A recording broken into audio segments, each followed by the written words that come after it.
안녕하세요. 함부장TV 함부장입니다. 오늘은 일요일이고요.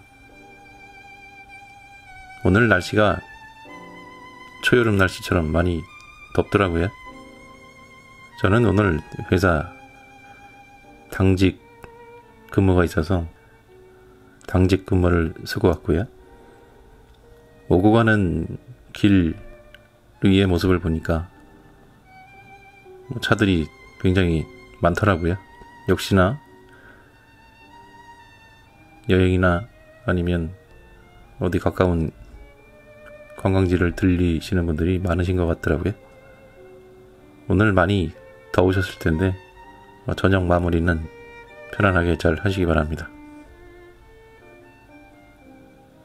함부장의 책 읽기, 오늘 읽어드릴 내용은 브런치 사이트에서 발췌한 글이고요.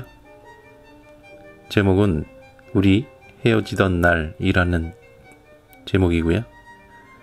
필자는 엄마 없는 엄마라는 그 필명을 쓰시는 분께서 쓰신 글입니다. 함부장의 책 읽기 시작하겠습니다. 제목, 우리 헤어지던 날. 글, 엄마 없는 엄마. 엄마와 헤어지던 날, 그날 점심으로 내가 무엇을 먹었는지는 기억나지 않는다. 드라마에선 엄마와 아이가 헤어지는 날에 짜장면과 탕수육을 실컷 먹는 장면이 나오곤 하던데, 그날 내가 기억하는 것은 짜장면과 탕수육 대신 빨간 작은 꽃이 촘촘히 박힌 나의 검정 원피스 뿐이다. 무슨 일로 이런 원피스를 다 입었나 싶어 방안을 하염없이 빙빙 돌았던 기억이 난다. 내가 돌면 돌수록 치맛자락이 풍선처럼 부풀었다 가라앉기를 반복했다. 흰색 스타킹에 그물처럼 생긴 분홍색 구두도 생각이 난다. 우리 진짜 좋은데 가는구나 싶어 들뜬 마음으로 집을 나섰다. 우리가 도착한 곳은 내겐 너무 낯선 친할머니 댁이었다. 엄마와 나는 방 한 칸에 우리 둘 모녀도 모자라 이모, 이모부, 사촌오빠까지 총 5명이 살았었는데, 작은 빌라 2층에 자리한 할머니 집엔 무슨 방이 3개나 있고 집안에 화장실이 다 있나 싶어 엄마 등 뒤에 숨어 열심히 집안을 훔쳐보았다. 그 당시 아빠가 돌아가신 후 엄마와 이모가 철물점 가게를 운영하고 있었다. 사실 운영이라는 말이 거창할 정도로 철물점 내부는 손바닥만큼 작고 드나드는 손님도 몇 없었다. 그 철물점 가게 안에 붙어있던 방 한 칸이 엄마와 나의 보금자리였다. 그 방 한 칸에 총 5명이 살았다. 한 10평은 될까 싶은 그 공간에 어떻게 5 식구가 살았었는지는 아직도 미스터리하다. 방 안에 있던 쪽문을 열면 사방이 시멘트로 칠해진 주방이 있었다. 작은 싱크대 하나가 전부였던 그곳에서 세수하고 머리를 감고 목욕까지 했다. 대소변을 볼 수 있는 화장실은 집 안에, 아니 가게 안에 없어서 밖에 있는 공동 화장실을 썼다. 정말 다시 생각해봐도 5명이 어떻게 살았는지 참 미스터리하다. 그 미스터리한 공간에서 엄마는 아빠 없이 2년간 나를 홀로 키웠다. 창고 손잡이로 쓰일 법한 갖가지 쇠붙이들과 못, 나사 같은 것들이 뒤엉켜 가게 양옆에 누워 있었고, 벽면을 가득 채운 벤치와 망치, 톱 같은 차갑고 날카로운 것들이 아빠를 대신해 우리 모녀의 생계를 책임지고 있었다. 그리고 엄마와 이모는 방문 앞 서로를 옆에 두고 열심히 미싱을 돌렸다.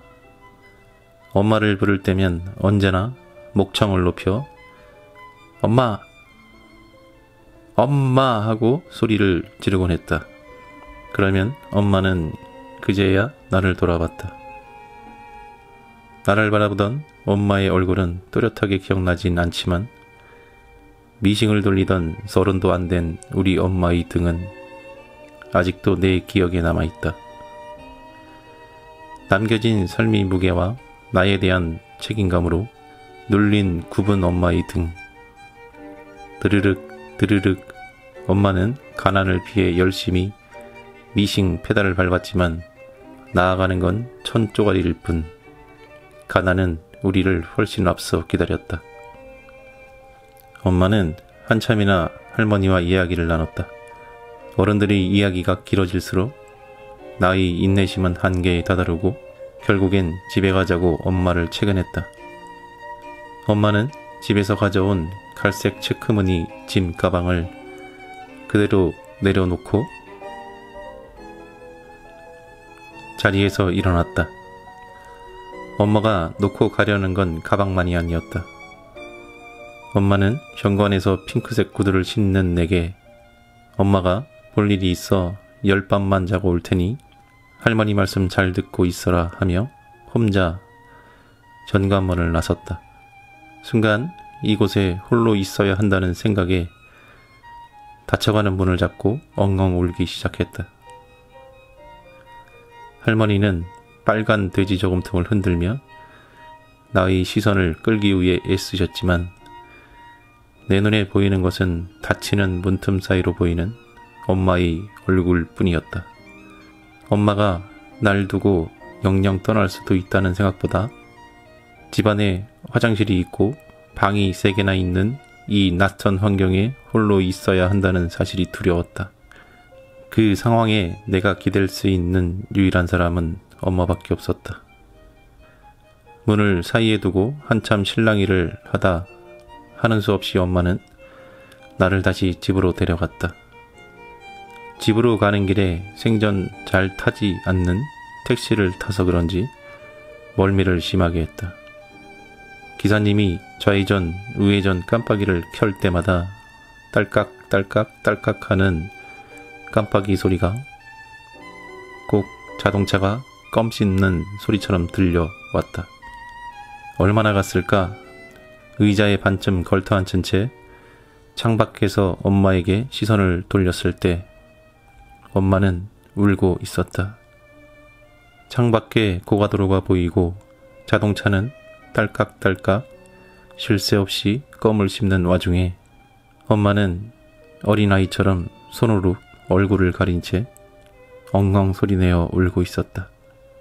가끔 누군가 엄마라는 사람이 어떻게 자기 애를 버리고 살아갈 수가 있냐고 참 독한 여자라고 수군거리는 이야기를 들었을 때 나는 택시 안에서 울던 엄마를 떠올렸다. 나만이 기억하는 엄마의 모습. 아무리 설명하고 싶어도 말 한마디 나오지 않는 엄마의 얼굴. 나는 어떻게 그날을 잊지도 않고 전부 기억하고 있는 걸까? 지금 엄마가 흘리는 눈물이 나에 대한 사랑임을, 내가 평생 잊지 말아야 할 순간임을 6살의 나는 본능적으로 알아차렸던 것 같다. 내가 과거로 돌아갈 수 있다면 꼭 한번 그 택시를 타고 싶다. 창밖에 고가도로가 보이고 자동차 껌 씹는 소리가 울려대던 그 택시 안에서 나는 엄마를 가만히 안아주고 싶다.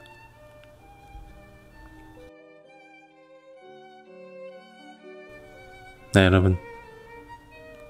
엄마라는 그 힘겨운 무게를 짊어지고 어렵게 이 시대를 살아가고 있는 분들 모두 힘내시고요. 그리고 또 새롭게 엄마의 이름을 갖게 될 많은 분들도 언제나 엄마의 이름처럼 당당하고 행복한 삶을 만들어 가시기를 진심으로 바랍니다. 감사합니다. 안녕히 주무세요.